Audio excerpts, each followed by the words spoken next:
주여 종의 집이 여호와께 영원히 복을 받게 하옵소서라는 이 기도하는 내용입니다. 그래서 저는 오늘 2020년을 맞이해서 우리 사랑하는 성도들에게도 하나님께서 복 주시기를 원하나이다 라는 제목으로 종의 집이 복을 받게 하옵소서라는 그런 마음을 담아서 말씀을 전합니다. 특별히 이 본문의 이 내용을 통해서 다윗의 기도에 하나님께서 어떻게 응답하셨고, 그리고 그러한 응답을 받게 된 이유가 무엇 때문인가를 한번 살피면서 2020년에도 우리가 하나님께 복을 받는 한 해가 되기를 원합니다. 아멘. 우리 다시 한번 우리 29절을 한번 읽어볼까요? 화면 띄워주세요. 다 같이 읽어보겠습니다. 우리 집중하는 마음으로 시작. 이제 청하건대 종의 집에 복을 주소서. 주 앞에 영원히 있게 하옵소서. 주 여호와께서 말씀하셨사오니 주의 종의 집이 영원히 복을 받게 하옵소서 하니라. 아멘. 종의 집이 여호와 앞에 영원히 복을 받게 하옵소서. 여러분, 이 기도가 왠지 좀 쑥스러우실 분이 있을 거겠다라는 생각 들어요. 목사님 매일같이 복을 달라고 하면 좀 그렇습니다. 대놓고 복을 달라고 하니까 좀 마음이 쑥스럽고 얼굴이 붉혀집니다 라는 생각이 들 수도 있죠. 근데 다윗이 이렇게 기도한 이유가 있어요. 앞절에 보면 하나님께서 다윗에게 복을 주시겠다고 약속을 해주셨거든요. 그러니까 다윗이 하나님, 그러면 제가 하나님의 약속의 말씀대로 주시겠다고 하오니 하나님 제게 복을 주시길 원합니다 라고 이 복을 구하는 내용이에요. 그러니까 다윗이 하나님께 복을 달라고 하기 이전에 하나님께서 다윗에게 복을 주시겠다고 먼저 선언을 하셔요. 우리는 이것을 통해서 참 깨닫는 제 마음에 감동이 있다면, 우리 하나님은 우리의 인생을 복되게 하시기를 원하시는 분이다라는 것을 깨닫습니다. 왜 그러냐면 하나님은 우리의 영적인 아버지가 되시기 때문에 그래요. 여러분도 여러분의 자녀들이 복되기를 원하고 자녀들의 인생이 풍성케 되기를 원하는 줄 믿습니다. 저도 저의 자녀들이 올바른 길을 가기를 원하고 그들의 인생이 후회하지 않는 인생이 되기를 원해요. 그리고 그런 인생을 살아갈 수 있도록 뒤에서 아침마다 또 기도해 주고 있습니다. 하나님도 마찬가지인 거예요. 우리 아버지가 되시기 때문에 자녀들인 저와 여러분이 복되기를 원합니다. 여러분의 인생이 2020년에도 복 있는 인생으로 살아가기를 원하신다는 사실이에요. 그래서 우리가 하나님 앞에 이러한 축복을 구할 수 있는 근거, 이유 중에 하나는 하나님이 우리의 아버지가 되시기 때문에 우리가 담대히 구하게 되는 줄 믿습니다. 뿐만 아니라 우리가 복을 어디 가서 구해야 되느냐라는 것이죠. 새해 복 많이 받으세요라고 말할 때 어디서 복을 받는 거예요? 오늘 다윗은 오직 하나님께만 복을 받기를 원해요. 그래서 하나님께 복을 받는 인생이 되기를 원한다. 하나님 앞에 무릎을 꿇고 있다라는 사실이죠. 2020년 하나님만이 여러분에게 복의 근원이 되기를 원합니다. 그래서 세상의 다른 신에게 가서 복을 구하지 말고 복의 근원 되시고 복의 창조주가 되시고 복의 주권자가 되시는 하나님께 구하여 응답을 받는 여러분 되셨으면 좋겠어요. 제가 왜 이렇게 말씀드리냐면 새해가 되면 이게 교회 다니는 분들 중에도 몇몇 분이 다는 아닌데 점집에 가시는 분들이 있어서 그래요. 무당한테 가가지고 올해 운수를 보는 거예요. 사주를 보면서. 얼마 전에도 우리 새가족 이제 훈련하는데 교육을 하는데 그 자매분이 그러더라고요. 본인은 지금까지 새해가 되면 어디 갔어요? 전주에 가가지고 새해 운세를 본다라는 거예요. 그래서 깜짝 놀랐어요. 교회 나온 지 얼마 됐는데 교회 나와서도 갔대요. 그래가지고 이거 빨리 교육시켜야 되겠구나라는 생각이 들었어요. 여러분, 우리의 인생을 복되게 하실 수 있는 분은 하나님이에요. 늘 말씀드리지만 하나님의 자녀인 하나님의 성도들은 하나님께 복을 받으며 살아가야 할 인생들인 것이지 세상의 다른 곳에 가서 복을 구해서는 안 되는 인생들이에요. 하나님은요, 하나님께 구하는 자들을 기뻐하셔요. 점집에 가서 우상에 가가지고 무당해가지고 여러분 복을 구하는 것을 하나님이 가장 싫어해요. 이스라엘 백성들이 왜 저주를 받은지 아세요? 하나님이 아닌 다른 것에 가서 복을 구했기 때문에 저주를 받은 거예요, 여러분. 근데 절대 여러분 그런 일이 있어서는 안 되는 줄 믿습니다. 할렐루야. 예. 세 번째로는 구약 시대의 하나님의 축복이라는 단어는 신약 시대에 이러한 단어로 바뀌어서 사용되고 있어요. 은혜라는 단어로. 구약에는 축복이라는 단어가 신약 시대에는 은혜라는 단어로 사용되어집니다. 은혜란 뜻이 뭐예요? 자격이 없는 자에게 베푸시는 하나님의 긍휼하심. 자격이 안 되는 자에게 베푸시는 하나님의 전적인 호의. 이게 은혜예요. 그래서 이것을 신약 시대에는 복이라는 단어, 은혜라는 단어로 표현되고 있습니다. 근데 바울 사도가 서신서를 쓸 때마다 반드시 서두에 언급하는 구절이 있어요. 우리 주 예수 그리스도 안에 있는 하나님의 은혜와 평강이 너희에게 있을지어다 라고 이야기하고 있다는 거예요. 그리고 서신서를 마감하면서도 또 여호와의 예수 그리스도의 복이 너희 가운데 있을지어다 라고 고백하고 있다는 거예요. 모든 서신서에 빠짐없이 이것이 고백되어지고 표현되고 있어요.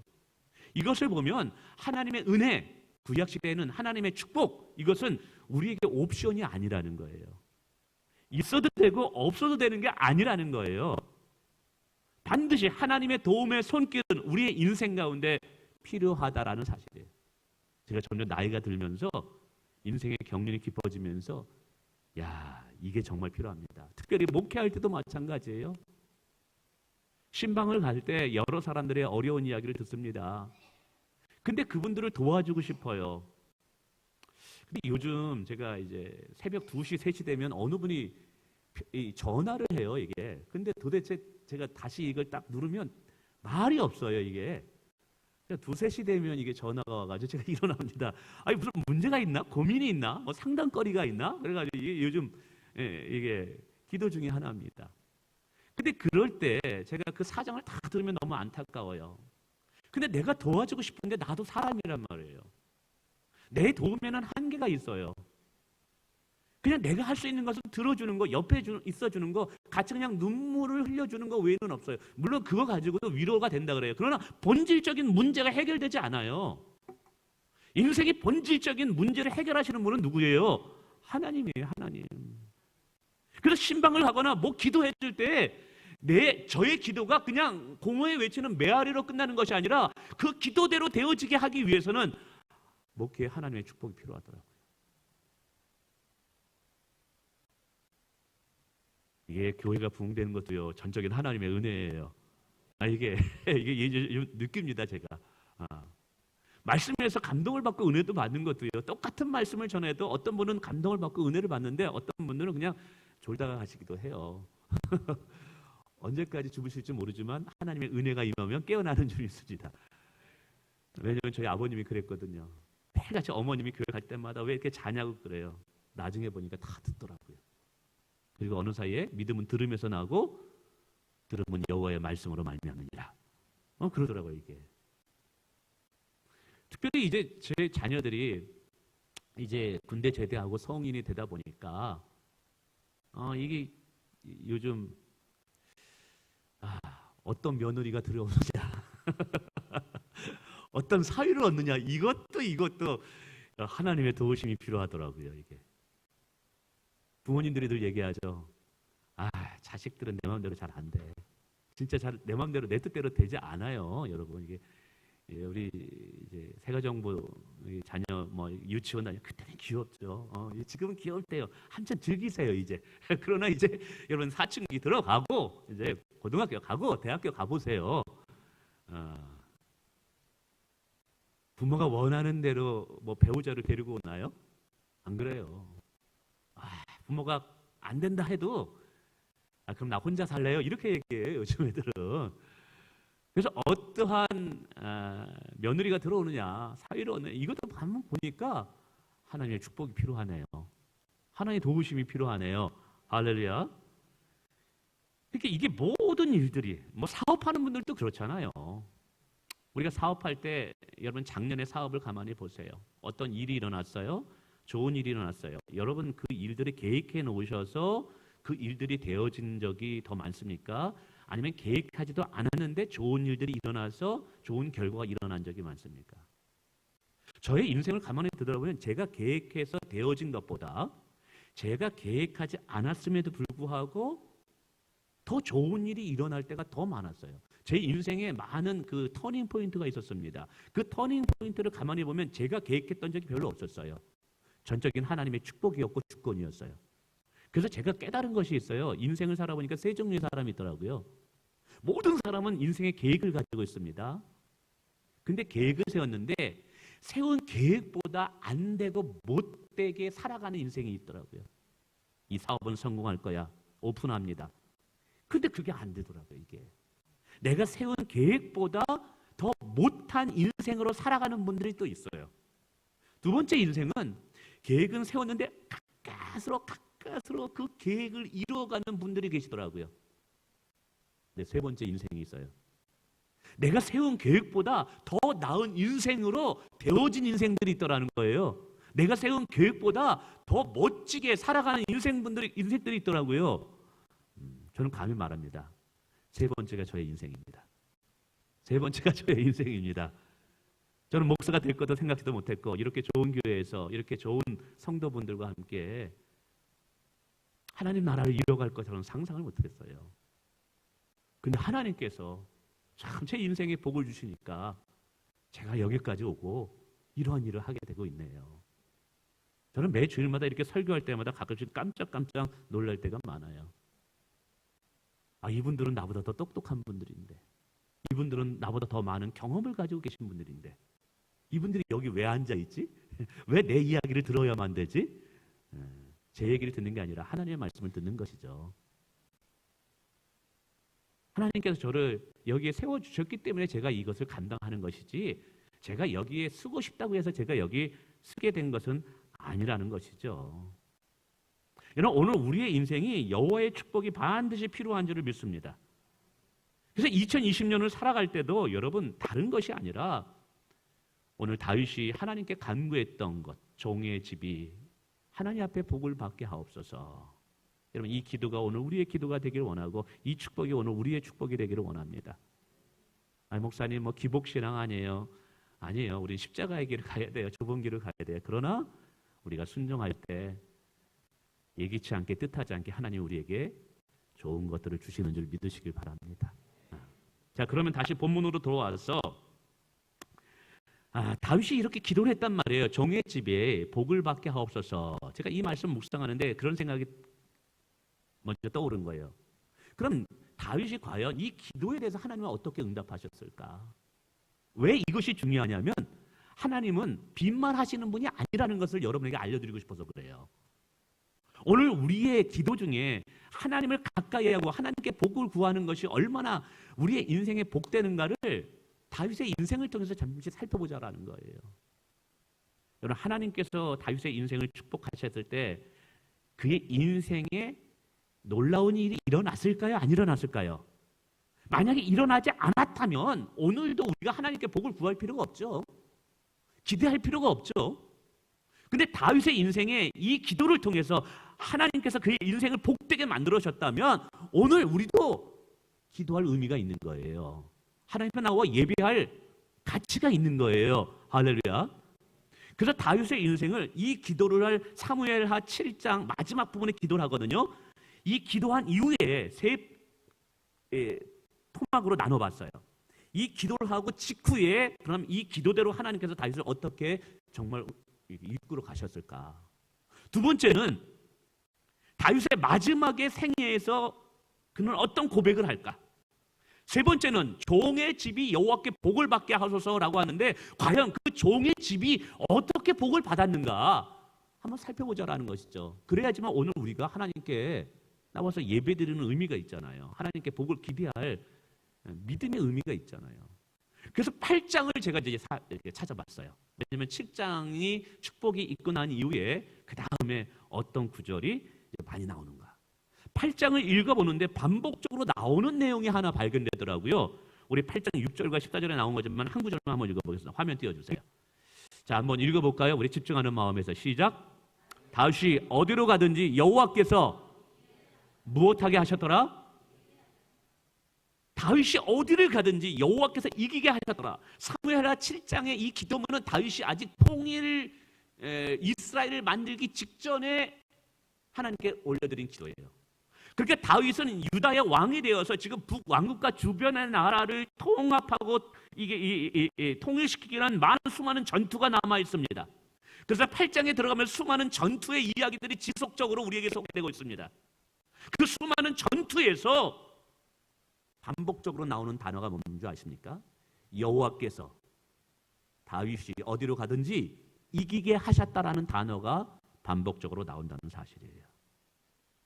다윗은 어디를 가든지 이기는 자가 되었어요. 누구랑 싸우든지 이기는 자가 되었어요. 열악한 상황에서도 이기는 자가 되고 자기보다 군사력이 뛰어난 자들과 싸울 때도 이기는 자가 되었어요. 그의 능력이 뛰어나서 실력이 뛰어나서 경험이 뛰어나서 아니에요. 오늘 성경은 분명히 우리에게 얘기합니다. 여호와께서 이기게 하셨으므로 라고 표현하고 있어요. 하나님께서 복을 주셨기 때문인 것이죠. 그 결과 모든 부족들이 다윗 앞에 무릎을 꿇게 되게 됩니다. 그리고 통일을 이루게 되게 돼요. 이런 결론은 없습니다. 하나님께서 복을 주시면 어디를 가든지 이기는 자가 되는 줄 믿습니다. 어디를 가든지 존귀한 자가 됩니다. 어디를 가든지 꼭 필요한 자로 쓰임받게 되는 줄 믿습니다. 저는 2020년에 여러분의 자녀들과 여러분의 인생이 이렇게 쓰임받기를 원합니다. 특별히 우리 실업인들에게 이런 축복이 임했으면 좋겠어요. 들려오는 소식이 녹록지가 않네요. 만만치가 않대요. 다 어렵대요. 힘들다는 이야기만 들려오고 있어요. 근데 아세요? 다윗도 힘들었어요. 다윗도 어려웠어요. 다윗도 만만치가 않았어요. 그런데 이상하게도 그가 어디를 가든지 하나님께서 복을 주셔서 이기게 하시는 승리의 삶을 살게 했다라는 것이죠. 그러므로 여러분, 우리가 영적인 눈으로 우리의 삶을 들여다볼 때, 우리의 믿음의 눈으로 우리의 삶을 살필 때 상황에 의해서 우리의 삶이 결정되는 것이 아니라 축복의 근원 되신 하나님의 손에 의해서 우리의 인생이 결정될 수 있다는 사실이에요. 우리가 이것을 믿어야 돼요. 이것 때문에 우리가 신앙생활하는 거예요. 세상이 아무리 여러분의 사업을 힘들고 어렵게 할다 할지라도, 만만치 않다 할지라도 하나님께서 함께 해주실 때요, 복을 주실 때 여러분의 사업에 이기는 축복이 있는 줄 믿습니다. 유혹과 이겨 싸우고요, 고난과 싸워 이기고요, 세상과 싸워 이기는 자가 되는 줄 믿습니다. 할렐루야. 그래서 첫 번째로 그에게 나타난 축복의 징조가 뭐냐? 징조, 사인이 뭐냐? 어디를 가든지 이기게 하셨더라라는 거예요. 두 번째는 부족함이 없는 인생, 내잔이 넘치는 인생으로 표현되고 있습니다. 자, 이제 두 번째 다윗의 인생의 마지막에 한번 고백을 들어보고 싶었어요. 여러분, 우리 인생에서 끝이 중요한 것 같아요. 축구에서도 전반부에 골을 아무리 많이 넣어도 후반부에 역전골을 맞으면 이거 지는 거거든요. 우리 인생이 전반부에 아무리 힘들어도 후반부에 복이 임하면 전반부에 힘들었던 것은 좋은 추억이 되는 거예요. 양평에 가니까 어느 보리밥집에 사람들이 엄청 많이 몰려 있더라고요. 솔직히 쌀밥이 맛있습니까? 보리밥이 맛있습니까? 아니, 쌀밥이 맛있죠. 어떻게 보리밥이 맛있어요? 보리밥 거칠거칠한데. 근데 그걸 맛있게 먹는 거예요. 맛있다 그러는 거예요. 왜 맛있는지 아세요? 지금 우리의 삶이 좋아졌기 때문에 예전 보릿고개의 보리, 그게 맛있는 느껴지는 거예요. 근데 예전보다 더 힘들어져 보세요. 어렵다고 생각해 보세요. 과거에 좋았던 거 여러분 좋은 추억으로 안 남습니다. 오늘 힘들면 과거에 좋았던 것들은 다 한숨이고 아쉬움이고 후회로만 남아요. 예전에 좋았던 것이 힘들었던 것이 좋은 추억이라는 거 얘기하는 분은요, 지금 하나님께서 복 받은 거예요. 지금 여러분, 하나님이 여러분을 잘 대해주고 계신 거예요. 할렐루야. 예. 저도 옛날에 힘들었지만 그때가 좋았다고 제가 많이 얘기하거든요, 제 아내한테. 왜 그런 줄 아세요? 지금 살만 나니까 그렇게 얘기하는 거예요, 지금 이게. 오늘 다윗이 시편 23편에 뭐라고 얘기하는 줄 아세요? 그의 마지막 노후의 때에 인생을 마감하면서 이런 고백을 합니다. 내게 부족함이 없습니다. 내 잔이 넘치나이다. 여러분, 다윗의 삶을 들여다보세요. 사울 왕의 13년을 쫓겨다녀요. 그의 삶은 피곤하고요. 사막에서 잠을 잤기 때문에, 광야에서 잠을 잤기 때문에 얼마나 정말 쉽지 않은 삶이었어요. 환난과 고난을 당하는 삶이었어요. 그런데도 그의 인생의 노년에 뭐라고 말합니까? 부족함이 없었습니다. 내 잔이 넘쳤습니다. 왜 그렇습니까? 하나님께서 그의 인생에 마지막에 더 큰 복을 주셨기 때문에 그런 거예요. 제가 예전에 어느 결혼식에 가가지고 큰 교회였는데 가봤더니 그 목사님이 은퇴하시면서 교회에다가 커다란 돌로 해가지고 글자 성경 한 구절을 딱 써놨더라고요. 그걸 써놓고 은퇴하셨대요. 너무 멋지더라고요. 근데 그 고백이 가슴으로 찡했어요. 제가 감동을 받았어요.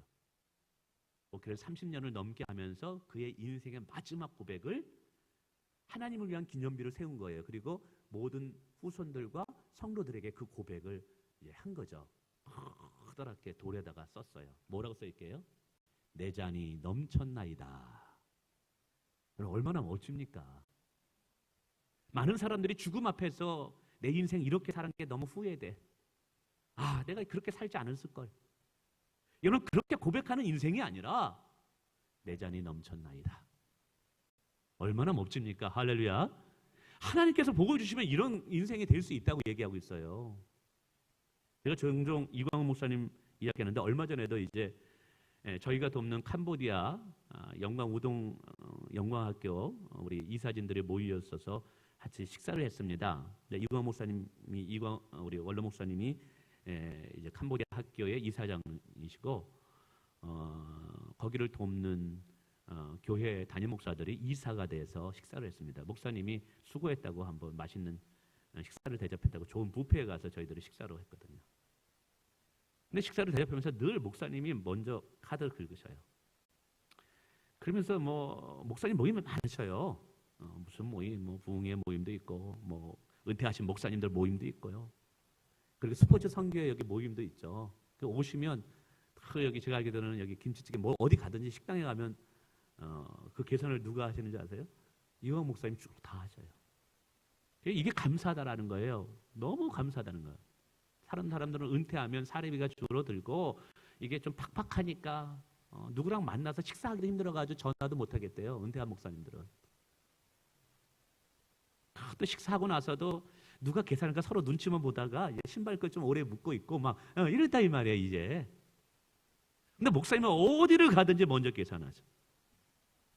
왜요? 하나님께서 복을 주셨기 때문에. 지금 요양원을 일산 오누리 요양원을 하고 있습니다. 과거에는 이게 애물단지였어요. 근데 하나님이 이거를 역전에 드라마로 시켜가지고 선교의 구심체로 사용하고 있어요. 그리고 올해가 10주년이 됐어요. 그래서 캄보디아에 우리가 세운 미션 센터에다가 10년 동안 하나님께서 이 캄보디아 땅을 어떻게 선교하시고 축복하셨는가를 하나님을 위한 기념비를 세우자. 그래서 내년에 이제 프로젝트를 하면서 거기에 많은 단기 선교팀이 오기 때문에 이것이 어떻게 세워지고 어느 교회에서 헌신해서 이것들이 이렇게 와고 하나님께 어떻게 역사하셨는가를 이게 하나로 딱 보게 만들자. 그러면서 지난 10년 동안 어떻게 쭉 했는데 10년 동안 통장을 통해서 이렇게 보내온 선교 헌금을 다 뽑아 오셨더라고요. 이사진들. 저희 교회에서 지난 10년 동안 캄보디아 학교에 보낸 비용이 2억이 되더라고요. 2억을 그곳에 가서 선교비로 후원했더라고요. 이광훈 목사님이 개인적으로 보낸 금액이 얼마가 했더니 3억이더라고요. 3억. 지금도 매달 한 400만 원, 500만 원을 선교비로 다 내십니다. 우리 교회에서 받는 원로 목사 사례비까지 다 선교비로 보내십니다. 그래서 그곳에 유치부부터 시작해가지고 고등학교 때까지 학교까지 건물이 많이 세워진 거예요. 그리고 450명의 학생들이 모여서 공부를 하고 있는 거예요. 지금 50명이 넘는 교사들이 그분들 인건비 줄래면 얼마나 많이 나겠어요. 그게 운영하면서 그 지역에서 최고의 학교로 지금 소문나 있어요. 다 보내달라고 선교사 자녀들 경찰서장 와가지고 막 그 마을 자체가 영적인 판도가 완전히 바뀌어지고 있는 것이죠. 이게 은퇴하시고는 더 바쁘시다는 거예요. 그러면서 말씀하시는 거예요. 내 잔이 넘치나이다. 내 잔이 넘치나이다. 하나님이 복을 주실 때 후반부에 우리의 인생이 더 복되게 되는 줄 믿습니다. 할렐루야. 네. 히터기 좀 다 꺼주세요. 세 번째로 이제 그의 가정이 주의 종의 집이 복을 받게 하소서라고 이야기하는데, 그러면 도대체 이 종의 집이 복을 받게 하소서, 이 기도 때문에 그의 후손들이 어떠한 은혜를 받았는가를 우리 살펴봐야 되잖아요. 그 성경을 다시 한번 또 찾아봤어요. 근데 몇 가지로 보이게 되는데, 첫 번째로 그의 후손들이 다윗으로 인해서 하나님께 긍휼함을 받는 복을 받게 되더라고요. 우리 한번 열왕기하 8장 19절 한번 읽어보겠습니다. 화면 우리 다 같이 읽어보겠습니다. 시작. 여호와께서 그의 종 다윗을 위하여 유다 멸하기를 즐겨하지 아니하셨으니 이는 그와 그의 자손에게 항상 등불을 주겠다고 말씀하셨다. 이 등불이라는 것은 하나님의 은혜를 주시겠다라는 거예요. 누구 때문에 이런 축복을 후손들이 얻게 돼요? 오늘 다윗 때문에. 근데 이게 성경 여러 군데 나타나요. 열왕기하 19장 34절에도 말합니다. 내가 나의 종 다윗을 위하여 이 성을 보호하여 구원하리라. 20장 6절에도 말합니다. 아스르 왕의 손에서 구원하고 내가 나를 위하고 또 내 종 다윗을 위함으로 이 성을 보호하리라. 그의 후손들이 하나님 앞에 실수했어요. 잘못했어요. 범죄했어요. 그럼에도 불구하고 하나님께서 이들을 오래 참으시고 긍휼을 베푸신 이유가 뭐 때문이냐면 다윗 때문에 그랬다는 거예요. 그래서 이스라엘 역사를 보면요, 솔로몬의 실수와 잘못으로 인해서 북이스라엘과 남유다로 갈라지게 됩니다. 북이스라엘은 여로보암이라는 사람이 왕권을 차지하게 됩니다. 그런데 이거는 유다 백성이 아니에요. 이 사람은 다윗과 상관없는 사람이에요. 근데 북이스라엘은 7번의 왕조가 바뀝니다. 그러면서 피비린내 나는 이 궁중의 모함과 싸움이 벌어지면서 피전쟁이 일어납니다. 그리고 722년에 멸망하게 돼요. BC. 그런데 신기하게도 이 남쪽의 왕 중에는 므낫세 왕이라는 악한 왕조가 있었습니다. 그럼에도 불구하고 한 왕조, 다윗의 왕조가 지속되면서 북이스라엘보다 150년을 더 지탱하게 됩니다. 아니, 똑같이 실수했는데도 불구하고 하나님께서는 특별히 남유다 백성들에게 긍휼을 베풀어 주세요. 왜 그런 줄 아세요? 성경은 반복적으로 얘기합니다. 다윗 때문이라고. 다윗을 생각하사. 여러분, 오늘 우리 신앙생활 정확히 해야 됩니다. 부모님들 기억하시길 바랍니다. 여러분, 신앙생활 우리 똑바로 합시다. 제대로 합시다. 왜요? 오늘 우리의 신앙을 통해서 우리의 후손들이 하나님께 복을 받을 수 있기 때문이라는 거예요. 이게 너무너무 중요한 거예요. 아수르 왕에 의해서 침략을 받을 때도 히스기야도 그래요. 하나님께서 다윗을 생각하사, 나중에는 어떻게 되는지 바벨론 포로를 돼가지고 70년에 들어옵니다. 근데 그 70년에 들어와서 다시 이스라엘이 건국이 되는데, 그 건국이 되는 게 어디냐? 다른 지파는 다 사라지고 이 땅에서 흔적수 없이 없어져 버려요. 다윗의 후손 유다 지파만이 남게 돼요. 여러분, 오늘 사무엘하 7장 이 29절의 이 하나님의 축복의 약속, 다윗의 기도와 그 응답의 약속은 BC 1070년에 이루어진 기도예요. 근데 지금도 팔레스타인 지역에 이스라엘이라는 나라가 있습니다. 아시죠? 이스라엘, 탈 많고 말 많은 곳이에요. 이스라엘이에요. 근데 그 이스라엘의 그 남은 사람들은 누구의 계통만 있냐면 유다, 즉 다윗의 후손들만 거기에 남아있는 거예요. 지금 이스라엘에 지금 남아있는 그들이 사실은 전 세계 경제 문화를 쥐고 있어요.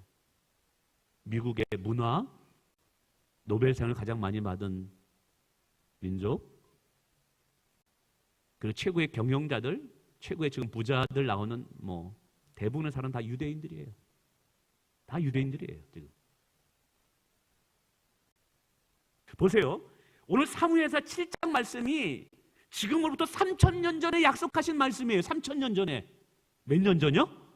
3000년 전에 하신 약속인데 지금 이 시대에 우리가 하나님께서 그 3000년에 하신 약속이 그대로 이루어지는 것을 역사 속에서 보게 만드시잖아요. 놀랍지 않습니까? 3000년이 지난 지금에도 하나님은 그 약속을 유효하게 만들고 계시다는 사실, 어떻게 이게 가능할까요? 하나님은 보이지 않지만 역사의 주관자고 축복의 근원자가 되기 때문에 그런 거예요. 종의 집이 복을 받게 하옵소서라고 이야기하고 있잖아요. 미국의 아무리 강대국에도요, 이스라엘이 한마디 하면 뭐라고 말을 못해요. 역사 속에서 그게 보여지고 있잖아요. 이게. 뿐만이 아니라 마태복음 1장 1절에 보면 아브라함과 다윗의 사는 예수 그리스도의 계보라라고 말합니다. 여러분, 메시아 구원자가 누구의 혈통을 통해서 이 땅에 오셨어요? 다윗의 혈통을 통해서. 그래서 다윗의 혈통은 예수 그리스도를 뭐라 그래요? 다윗의 자손이요 라고 말합니다. 그 결과 지금 수많은 사람이 예수 그리스도를 통해서 하나님의 자녀가 되고 하나님의 백성이 되었어요. 그래서 영적인 다윗의 후손이 된 거예요, 우리가. 그 결과 오늘 다윗이 하나님께 기도한 종의 집에 영원히 복을 받게 하옵소서가 영적으로 실현되고 있는 거예요, 지금 이게. 놀랍지 않습니까? 3000전에 한 번 한 기도가 하나님이 응답하시자 3000년이 지난 지금도 유효하게 적용되고 있고 역사 속에 실현되고 있다는 사실, 결국은 하나님의 뜻대로 되어지고 있다는 이 사실이 놀라운 거예요. 제가 왜 이것을 여러분에게 말씀드린 줄 아십니까? 하나님은 시건하는 분이 아니라는 거예요. 빈말하는 분이 아니라는 거예요. 오늘 하나님은 정말 하나님이 약속하신다 그러면 그 축복이 그대로 이루어진다는 사실이에요. 여러분, 이것을 믿으셔야 돼요. 오늘 우리의 인생 가운데 종의 집이 여호와께 복을 받게 하옵소서, 하나님께서 그 기도에 응답하실 때 정말 다윗이 그 약속이 주어진 이전과 이후의 삶이 달라진 것처럼 하나님의 축복이 임할 때 이전과 이후의 삶이 달라질 수 있다는 것을 성경이 간증하고 보여주고 있다는 사실이에요. 여러분, 오늘 우리가 하나님께 드린 예배, 기도가 헛된 것이 아니라는 말이에요. 의미가 있다라는 거예요. 아멘. 네. 자, 그러면 제가 이런 생각을 해봤어요. 물론 다윗이 이렇게 하나님의 축복을 받고 은혜를 받는 것은 전적인 하나님의 은혜요, 하나님의 주권입니다. 그럼에도 불구하고 성경은 뭐라고 말하냐면 다윗이 하나님을 기쁘시게 했대요. 하나님의 마음을 시원케 했대요. 하나님 마음에 합했대요. 그럼 도대체 다윗의 신앙이 어떠했길래 하나님 마음에 합한 자가 되었고 하나님 마음을 시원케 하는 자가 되었느냐, 이 말이죠. 저는 이것이 다윗이 축복을 받을 수 있는 믿음의 그릇이었다고 말합니다. 이런 밖에 비가 옵니다. 가뭄일 때 비가 옵니다. 근데 그 비가 오는 식수로 써야 되는데 누가 식수를 씁니까? 담을 수 있는 그릇을 준비한 자가 하늘의 비를 받을 수 있는 거예요. 하나님의 축복이 주어질 때 내게 얼마나 믿음의 그릇이 준비되어 있느냐에 따라서 여러분, 내가 받을 복의 질과 양이 달라질 수 있다는 사실이죠. 그래서 제가 이제 말씀을 묵상하면서 도대체 여러 가지가 있더라고요. 다윗이 하나님 마음을 이렇게 시원케 하고 하나님께 사랑을 받을 수 있는 이유가 무엇 때문인가? 꽤 많더라고요. 이것도 네 가지로 이제 되게 되는데 시간은 벌써 다 가는 것 같고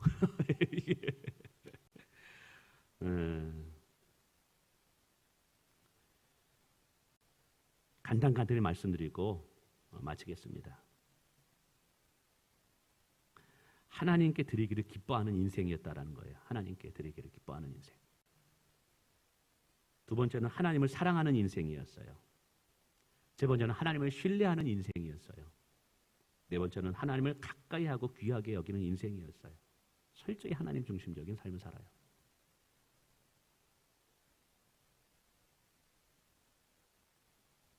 구체적 내용은 오후 예배 때 제가 말씀드리겠습니다. 말씀을 맺습니다.